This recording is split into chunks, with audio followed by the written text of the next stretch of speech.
Good morning and welcome to the Unitarian Church of Lincoln on this Sunday morning. My name is the Reverend Oscar Sinclair. I'm joined by our worship associate Kathy Disney, by our choir director Julie Enerson, by our accompanist Bill, by everybody who has come here, by a very long list of people who get together every Sunday morning to make this thing happen.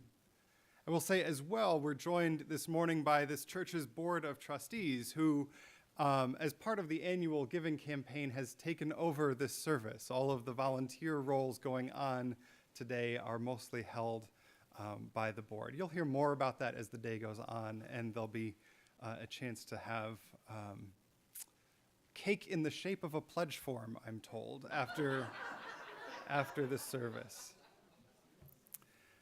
There's also a couple other things to say right at the beginning of the service. As you came in, you might have noticed the hot pink tape on the ground. We're demonstrating a new hearing loop system that will help folks with hearing aids. Today, there'll be a conversation about that after the service as well if you want to try it out.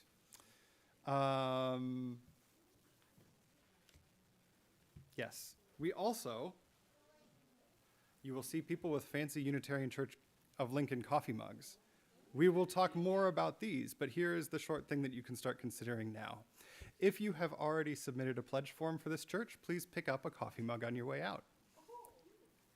If you have not submitted a pledge form to the church, please consider doing so you can take a beautiful coffee mug on your way out today. More on that later. Beyond those, it is good to be together. We say in this place that we are a loving community, uniting reason with spiritual exploration to transform ourselves and the world. It's a big, big job that takes a lot of people, a lot of time, and a lot of effort to do week in and week out. And just by being here on Sunday morning, whoever you are, whomever you love, whatever your age, whatever your gender, you are welcome here. You are welcome to this work that we are doing together. The way that we do it changes. Sometimes we're here in person, sometimes we're here on Thursday night, sometimes we're here on Sunday morning, sometimes we're here on the live stream, but we are always, always doing that work of transformation. Welcome to this place, welcome to this time, and let us begin with a chalice lighting from our worship associate.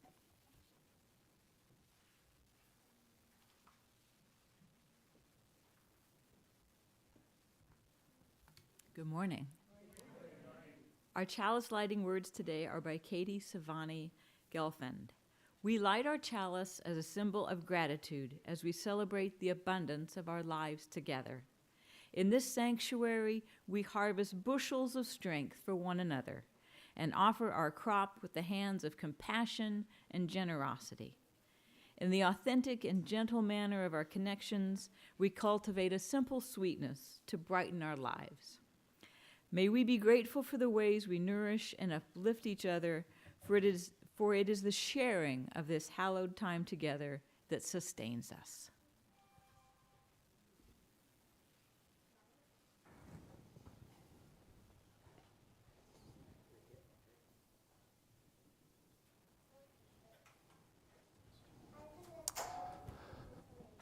So if any kids want to come forward for the story, I am playing the role of Chelsea this morning.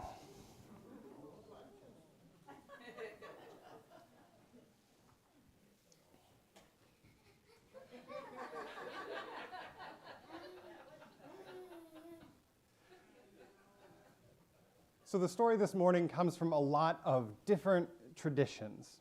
There's a version that's published by our denomination that comes out of the Buddhist tradition, and it goes like this. There was once a wise woman walking through the woods. And as she was walking through the woods, she saw behind some flowers a beautiful jewel. She wiped the leaves and dirt off of it and said, "Oh, that's very pretty. That's very red. I wonder what this perfectly cut jewel from Amazon.com ended up doing in the woods." She put it in her pouch and continued on her way. And when the sun was high in the sky, she sat down under a tree for her lunch. And she was barely settled when she saw a person approaching. And it was a man, and to judge by his dress, it was a poor man. And he came and said, "Can I share your lunch?" And she said, "Of course," and took out the shortbread that she had in her desk. But as she was doing that, the gem also fell out of her bag. And the poor man, who was a beggar, said, "Actually, I don't want lunch. I want that gem." And she said, "Of course." And she gave it to him. Can you hold that for a second?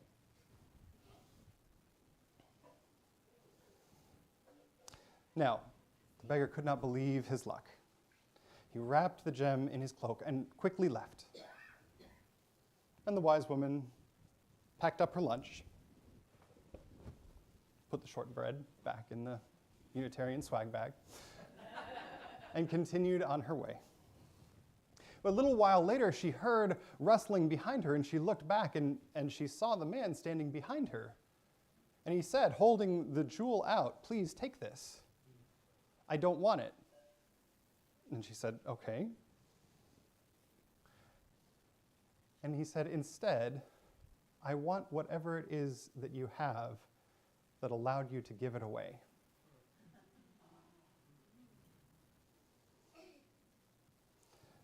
So, that's the story part. We're talking about generosity this month, and we're talking about the annual giving campaign today. So I want to start out by talking about Ailish. Hi, kiddo. Oh, yeah. So this year we started doing an allowance with Ailish to talk about money. We're using a three-part method that the Methodists will actually claim that John Wesley invented. Every week she gets an allowance, and every week she puts that allowance into 3 envelopes, 3 containers, labeled spend, save, and give. Spending money is good for treats. Saving money is good for a new pair of very sparkly shoes that have already been picked out. And giving is to help learn the lesson that the wise woman in the story knew. It feels good to be generous. That's not always an obvious lesson to learn, right?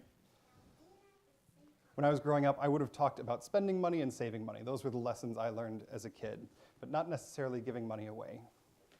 Money might not be able to buy happiness, but it can buy the Space Police Mission Commander Lego kit, which was, for me, basically the same thing as happiness. But giving money away is a different kind of happiness. It does a few things. It helps us to appreciate what we have. It means that we can help somebody that needs it. And it tells us that we don't actually need the Space Police Mission Commander Lego kit in order to be happy. Here's another way to put that for the grown-ups. This is from an article in the Chicago Tribune a few years ago.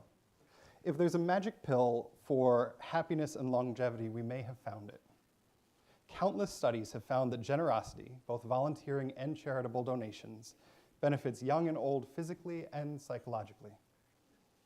The benefits of giving are significant according to those studies. Lower blood pressure, lower risk of dementia, less anxiety and depression, reduced cardiovascular risk, and overall greater happiness. Intuition tells us that giving more to oneself is the best way to be happy, but that's not actually the case, according to a Duke University study. If you are a recipient of a good deed, the study found, you may have momentary happiness, but your long-term happiness is higher if you are the giver. So why give? Because it is good for us to learn to be generous. That's what the wise woman in the story knew about this jewel. And that's what we can practice here ourselves. Now, we actually lined this up fairly well because right now the kids are going to the RE wing to do pumpkins for UNICEF, I think, is what's happening. So they're practicing that while the rest of us have a service about the annual giving campaign. So, it is good to be young at heart. So with this, for now, we'll sing hymn number 402, From You I Receive, to You I Give, Ailish Margaret Sinclair. We do not throw things in church. All right, you gotta go, kiddo. If you would please rise in body or in spirit, know that my wife is currently at a conference. The hymn is number 402, From You I Receive, to You I Give. All right.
So this morning, the sequence of the service is going to be a little bit different than usual.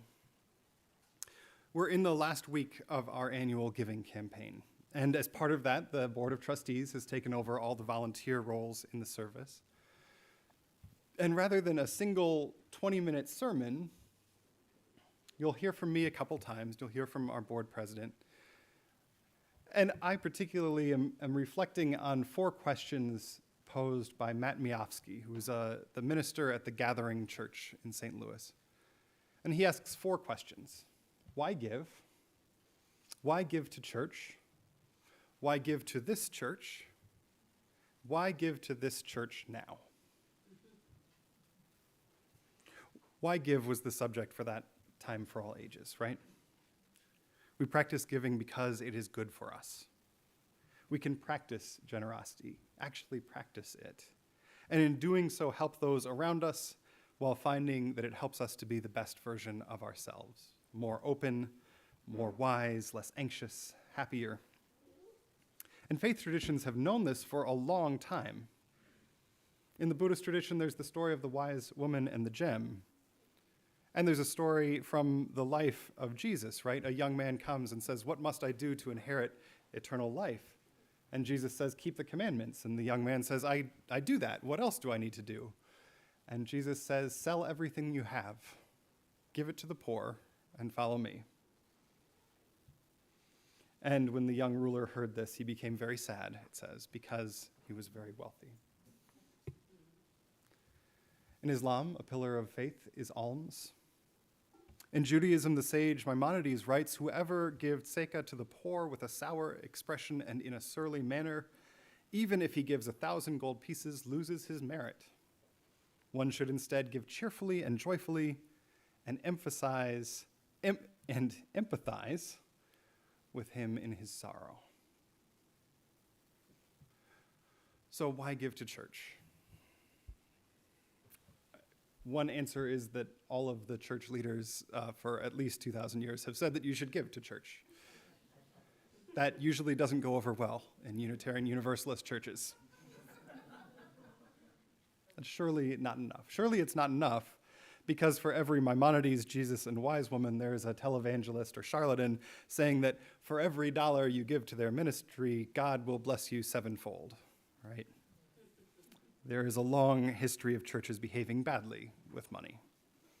At least part of the Protestant Reformation was sparked by the European Catholic Church spending ungodly amounts of money on, among other things, essentially a capital campaign to renovate and build out St. Peter's Basilica in Rome. This is historically true. Given all that, and given the history of religious trauma that so many of our members carry into this space, why give to church at all? Even granting that it is good to be generous, there's lots of places to be generous. Why not give to other organizations doing good work in the community? Jesus, Maimonides, and the wise woman in the woods did not say, give to your local Unitarian church. They said, give to those who need it. So why give to church? And why give to this church in particular? So the church is intergenerational. This is one of the only places in our whole culture where we have people across generations come together and have a common experience every week. The church is connectional, we say. Not only are experiences shared across generations of experience of participants, but friendships with a 30-year gap, a 40-year gap, a 70-year gap are common, encouraged. From you I give, to you I receive. Together we share, and from this we live is not just a hymn about giving money, it's more or less how church works. And the church is transformational. We cannot be stagnant in this place. Church, Unitarian Universalist Church, will affirm who you are and then ask you to go deeper, to show up, to get free together. We're always doing this. In a little bit, Kathy's going to read a reading by John Wolfe, he's an almost exact contemporary of Charles Stephen. He served in Tulsa almost the same year as Charles was here, so from 1960 to 1995. He's one of the greatest Unitarian parish ministers of the 20th century. And right before the church service started this morning, we were going through what he wrote and editing it and saying, how does this work in 2023? Would we say it the same way now? What have we learned? Where have we gone deeper? Where have we transformed since 1995? And John Wolfe, of blessed memory now, I'm quite sure if he is looking down at us, was looking down at us and going, yeah, I should have said that differently.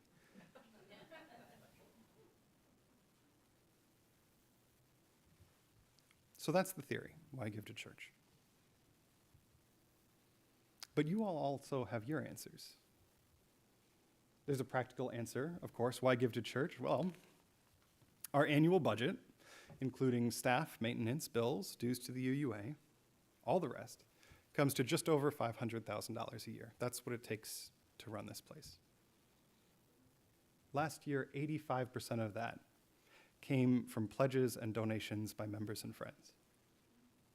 This church exists in its current form because people give to it. Our board president, Kim Zeman, and I are both going to talk more about that later. But broader than that nuts and bolts question, one answer to why I give to this church is another question. What have you found here?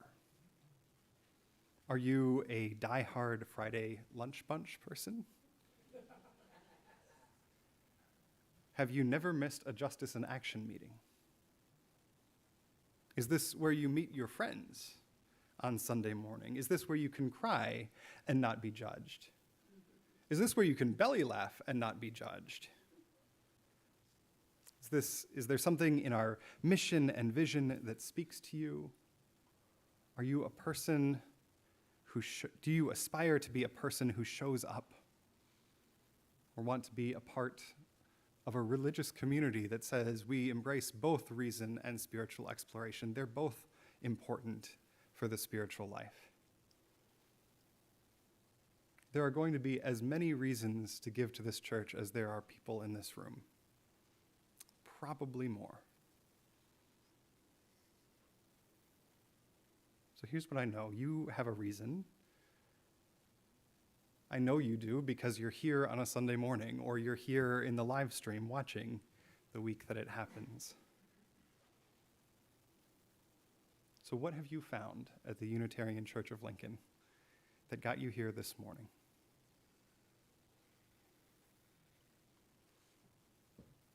Here's one of my answers.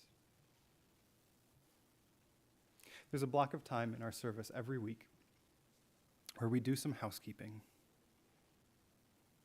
Over about 5 or 10 minutes, usually, a board member or a worship associate announces events going on at the church. and then leads us in a ritual of joys and sorrows where we share the names of those we are holding in celebration and in grief this week. It's work that I don't usually lead, right? It's not something that I write in advance. But every week I sit up here, either there or there, and look out and hear stories and hear names.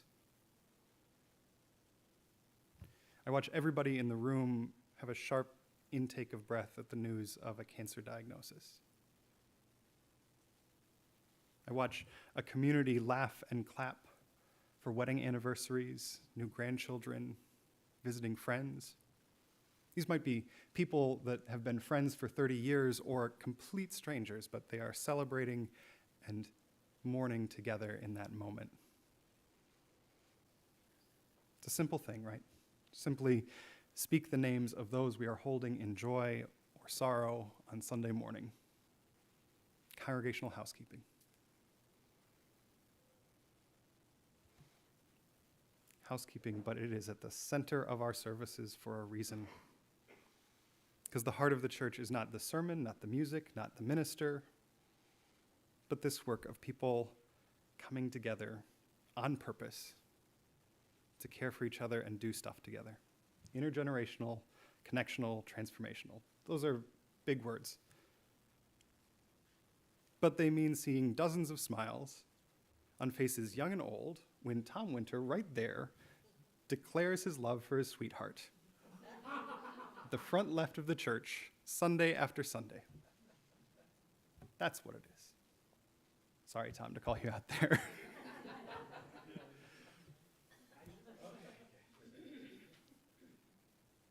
So that's my answer. As Joellen reads our announcements and leads us in speaking our joys and sorrows, think about what your answer is. Why give to this church?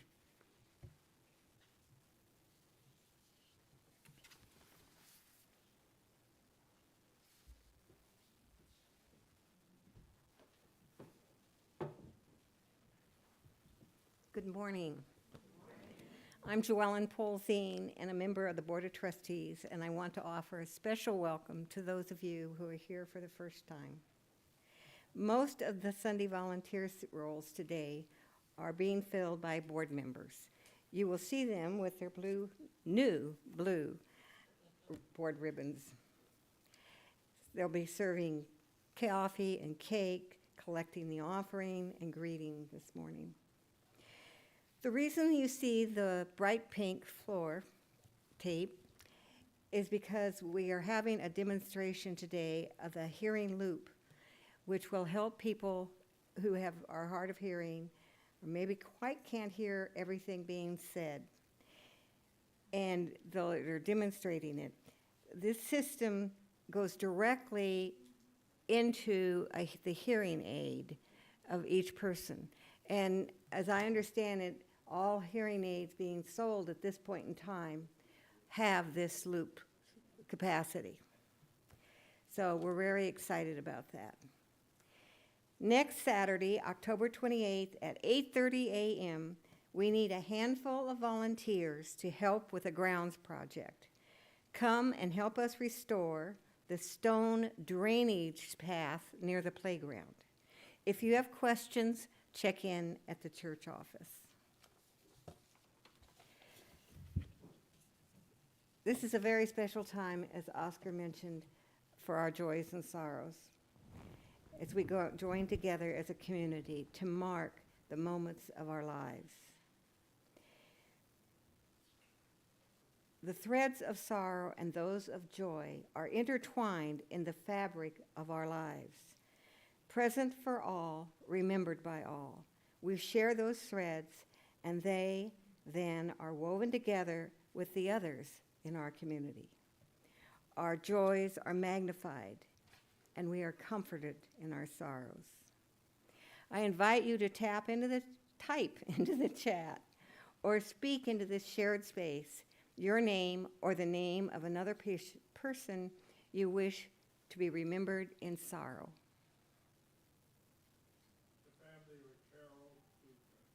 The family of Carol Buca. Memories of Shirley Maley.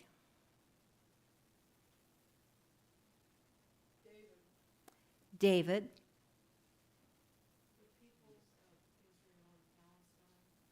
The peoples of Israel and Palestine.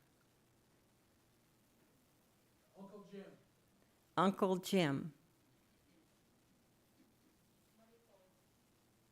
I'm sorry? My phone? My soul? Marisol.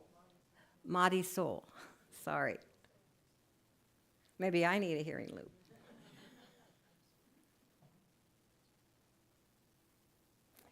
And do you have the ones in the chat? I do, but there are none in the right now. There are none in the chat right now. We know, too, that there are some joys and some sorrows that are yet unspoken, but still deeply felt. Let us hold a moment of silence for everything unspoken. Let's also do the joys. Okay. Right here. I invite you to type into the chat or speak into this shared space your name or the name of another person you wish to be remembered in joy.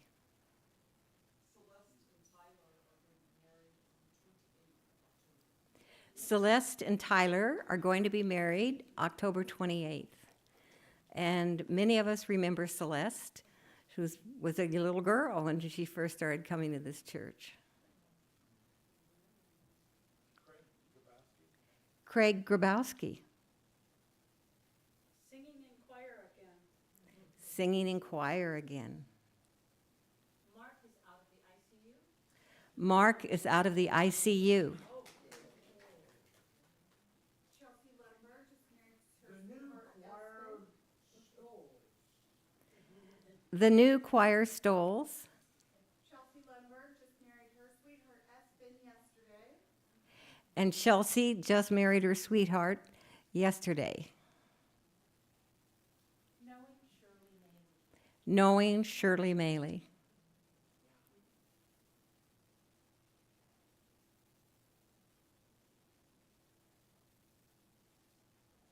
In the live chat, there are joys for Brian and for Mary Summermeyer. Joy, my sister KD's birthday is today.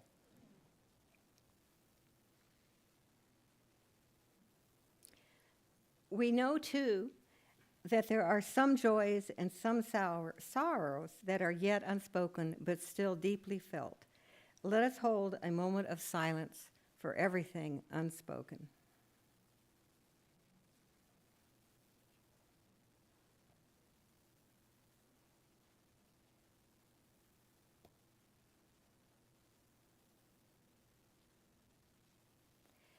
Thank you for your presence. Please remain seated and join me in singing 317 and the gray hymnal, "We Are Not Our Own."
As Oscar said, our reading this morning is by the Reverend John Wolfe, Minister Emeritus of All Souls Unitarian Church in Tulsa. The language that he used when he wrote this, as Oscar said, he was a contemporary of Charles Stephen, so his language is not the same language that we would use today, but I will read his words as he wrote them. There is only one reason for joining a Unitarian Universalist church, and that is to support it. You want to support it because it stands against superstition and fear, because this church points to what is noblest and best in human life, because it is open to men and women of whatever race, creed, color, place of origin, or sexual orientation. You want to support a Unitarian Universalist church because it has a free pulpit, because you can hear ideas expressed here that would cost any other minister his or her job. You want to support it because it is a place where children come without being saddled with guilt or terrified of some celestial peeping Tom, where they can learn that their religion is for joy, for comfort, for gratitude and love. You want to support it because it is a place where walls between people are torn down rather than built up. Because it is a place for religious displaced persons of our time, the refugees from mixed marriages, the unwanted free thinkers, and those who insist against orthodoxy that they must work out their own beliefs. You want to support a UU church because it is more connected with human beings than with dogmas, because it searches for the holy rather than dwelling upon the depraved, because it calls no one a sinner, yet knows how deep is the struggle in each person's breast and how great is the hunger for what is good. You want to support a UU church because it can laugh, because it stands for something in a day when religion is more concerned with platitudes than with prejudice and war. You want to support it not because it buys you some insurance policy against your funeral service, but because it insults neither your intelligence nor your conscience, and because it calls you to worship what is truly worthy of your sacrifice. There is only one reason for joining a Unitarian Universalist church: to support it.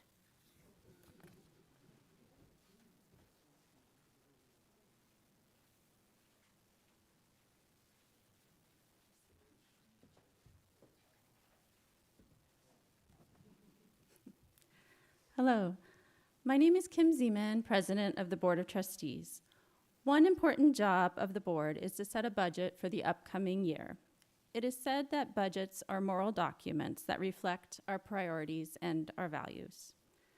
Based on requests from our church's programs and committees, and our goal to have staff and minister salaries at the UUA recommended midpoint, our budget request for next year is around $560,000. This is an increase of about 12% from the approved budget of 2023. These numbers are more than line items on a spreadsheet. They are programs and events at our church. They are guest musicians, improvements to our building, and supplies for our children's RGL classes.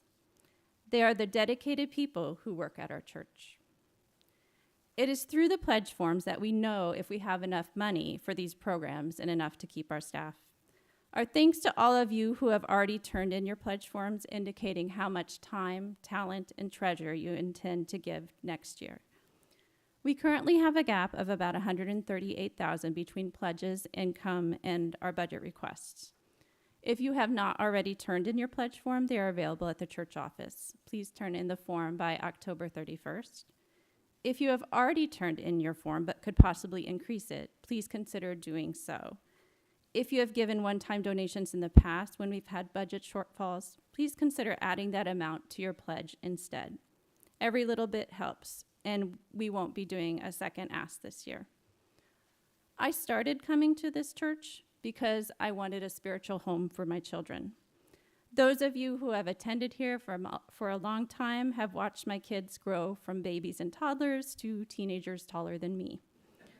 So I give my time, talent, and treasure to this church because it has become my spiritual home too. And I want our church to continue to be a beacon and a spiritual home for others. Please join me and other board members in the gallery after service for cake, coffee, and conversation. If you have any questions about the budget or pledging, speak to me or another board member after service or contact me by phone or email. I'll be happy to talk with you about supporting our church.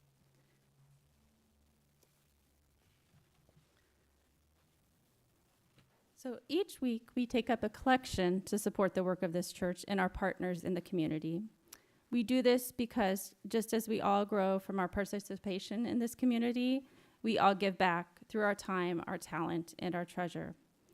To give, you can text UC Lincoln and the amount to 73256. That's UC Lincoln and the amount to 73256. The ushers will now come forward and the offering will be gratefully received.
So we've gone through 3 of the 4 questions we started with this morning.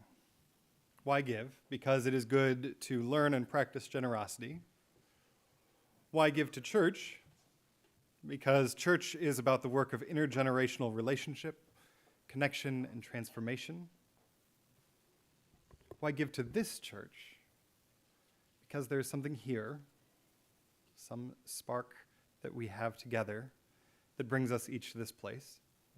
Also because John Wolfe tells us that we should. Last question then, why give to this church now?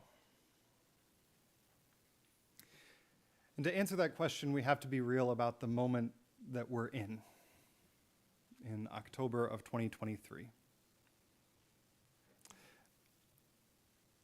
There's been a lot of conversations, including one national broadcast this week, about inflection points in history, right? Places and times where many possible futures exist. These are the kinds of times the climate activist Christopher Bach describes as times when small changes can be amplified and have far greater impacts than expected under usual circumstances. I think we're in one of those moments as a congregation this fall. So I want to unpack what I mean by that a little bit. The last 3 years at the Unitarian Church of Lincoln have been weird. They just have. That's the best way I've found to put it artfully. We've talked about the effect that COVID-19 had on this congregation at length at other times. I'm not going to dwell on that again. But it's also been a weird 3 years for the congregation's finances.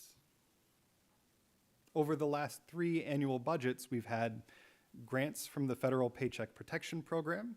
We've had supplemental requests of the congregation to keep our staff whole during the pandemic.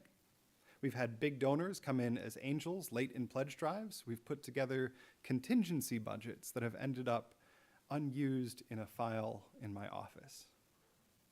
Uncertainty has been the dominant theme behind the scenes of the last few budget cycles. And all of that was correct and necessary, right? Given the context we were in, because uncertainty was not just behind the scenes of the budget process, it was explicit and in front of everybody. It was the scene. It has been an uncertain 3 years, the explicit theme of our community. We operated for 3 years in a kind of high crisis response gear. But here's the thing that we're facing this fall. Perpetual crisis is not a vision. It feels like it sometimes, but it's no way to actually set up a congregation that goes for generations. So we have to figure out who we are now, outside of crisis response. Where are we going together? And so the 2024 budget, this thing that we're putting together now, this thing that we're talking about and doing this long annual pledge campaign, long annual giving campaign about, is going to be the baseline for the congregation going forward. We're not going to compare the 2024 budget to the 2019 budget. We're going to compare the 2025 budget to the 2024 budget. This is the one that sets the baseline going forward.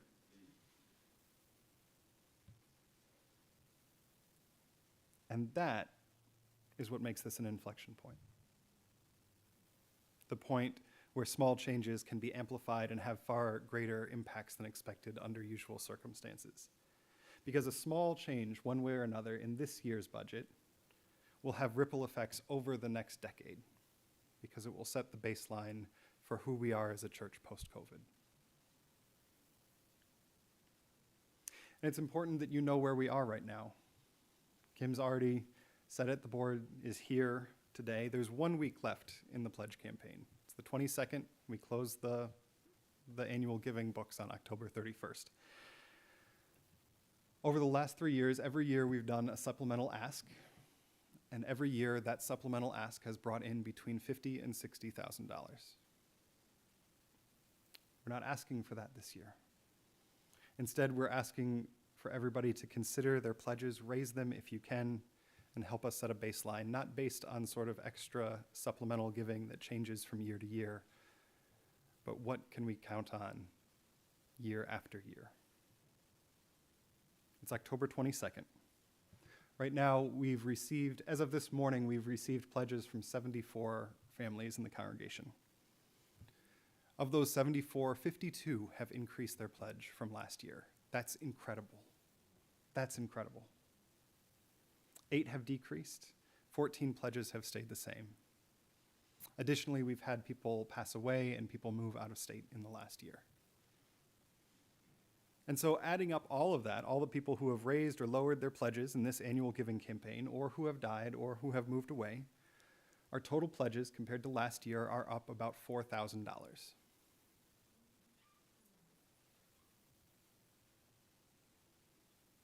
That's fantastic. That's actually fantastic. 50 people increasing their pledge is a big deal, and we can't lose track of that. If you are one of the people who have increased your pledge, do not hear anything that I'm saying other than thank you so much. It really matters. But a net change of $4,000 does not make up $50,000 or $60,000 in a supplemental ask, right? Doesn't make up an inflation rate close to 10%. The health insurance bills that we've been getting the last year have jumped up significantly. So that's the inflection point, where a small change can make a large difference over the next few years. Because if the final numbers on October 31st look like they do right now, then we will have some very difficult decisions to make as a community. And I need to say this bluntly because the next time I talk about this with the congregation will be the town hall, and these decisions will have been made past tense at that point. So this is the time that we have to talk about them and act on them. When I say difficult choices, that's a euphemism.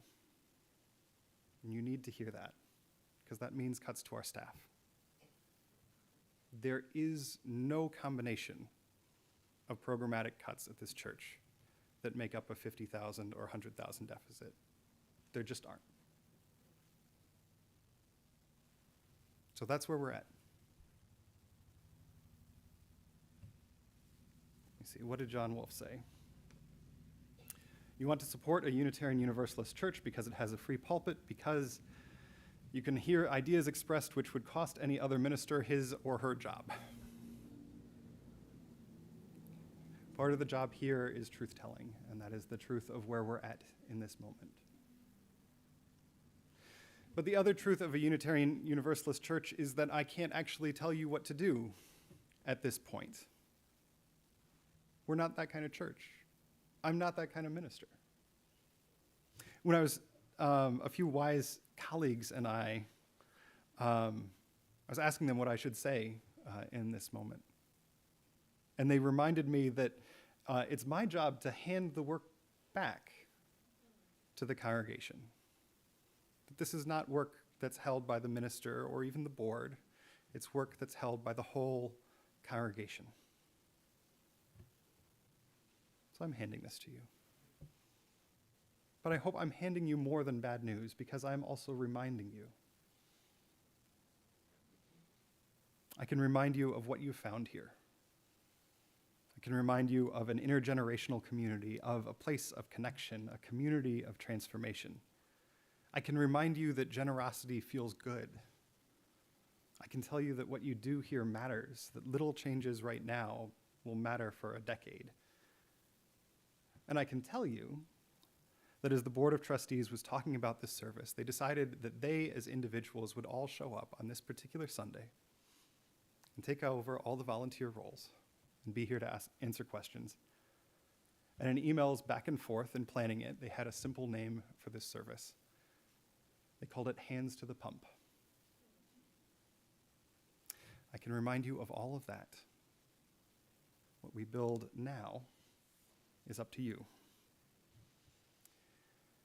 If you would please rise in body or in spirit, our final hymn is number 1017, Building a New Way.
So in closing, I want to go back to John Wolfe, because I think we need the story of John Wolfe at the moment. This is a tricky moment as a congregation. The financial thing that I just described is a little dire. The situation in the state of Nebraska is a little dire. The legislature is going to start in January. We're going to be out there. Justice in Action is gearing up for fights on other things. Unitarian Universalism is a necessary voice. And let me tell you that nobody knew that better than John Wolfe. Because when Kathy introduced him, she said he's the minister emeritus in Tulsa, Oklahoma. The Unitarian Church in Tulsa, Oklahoma is right next to Oral Roberts University.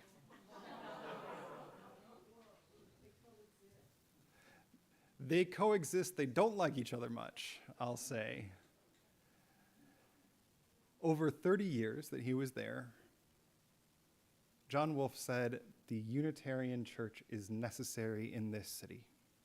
It is necessary to support this voice in this city. And when he retired in 1995, All Souls Tulsa, Oklahoma, was the single largest Unitarian Universalist church in the country. That is still the case.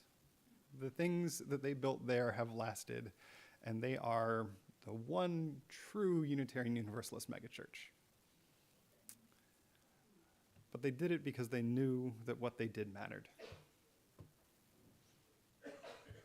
So, there is only one reason for joining a Unitarian church, and that is to support it. You want to support it because it stands against superstition and fear, and occasionally Oral Roberts University. Because this church points to what is noblest and best in human life, because it is open to all, whatever race, creed, color, place of origin, sexual orientation, or gender identity. You want to support a UU church because it can laugh, because it stands for something in a day when religion is still more concerned with platitudes than with prejudice and war. You want to support it not because it buys you some insurance policy towards your memorial service, but because it insults neither your intelligence nor your conscience, and because it calls you to worship what is truly worthy of your sacrifice. There is only one reason for joining a Unitarian Universalist church: to support it. Amen, and blessed be. And we'll close with the choir.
Still worshiping, we're on the way, and we're headed back home by another road.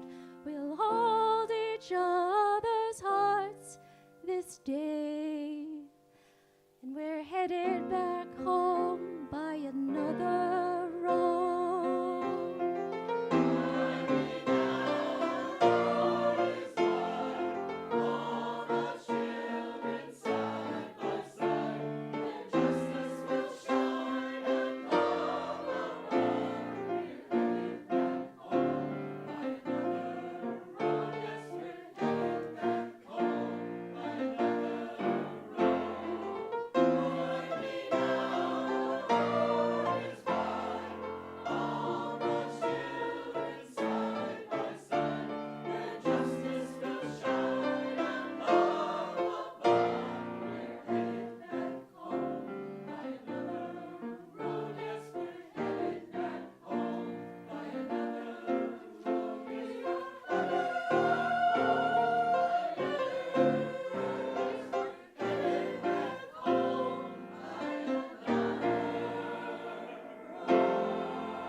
while the choir is doing a photo, just a quick announcement / reminder. If you go out there, there is cake that the Board of Trustees has provided. There are also lots of board members with ribbons that say Board of Trustees on them. If you want to talk about pledging, if you want to talk about congregational finances, or if you want to talk about the puppy that you just got, the board would love to talk to you about any of those things. There are also pledge forms available. If you turn in a pledge form, or if you already have, we have those fancy coffee mugs. Please pick one up on your way out, or go do that first, come back and have coffee with that coffee mug. And in here, we'll be doing a conversation about the hearing loop system that we've been testing out today. So lots of things going on. Table out there with some information on the hearing loops that Cheryl brought, so about 11:30-ish, maybe? 11:30, all right. 11:30, there'll be a conversation in here. There's material out there about hearing loops. There's also UNICEF pumpkins out there, second chance auction stuff out there. So go forth, enjoy, have some cake, and get a coffee mug.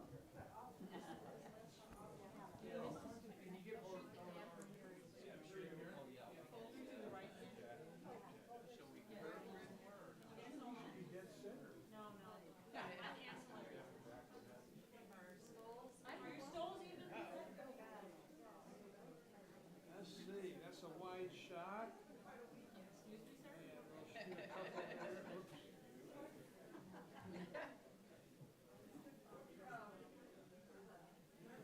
Wonder if we couldn't group a little snugger.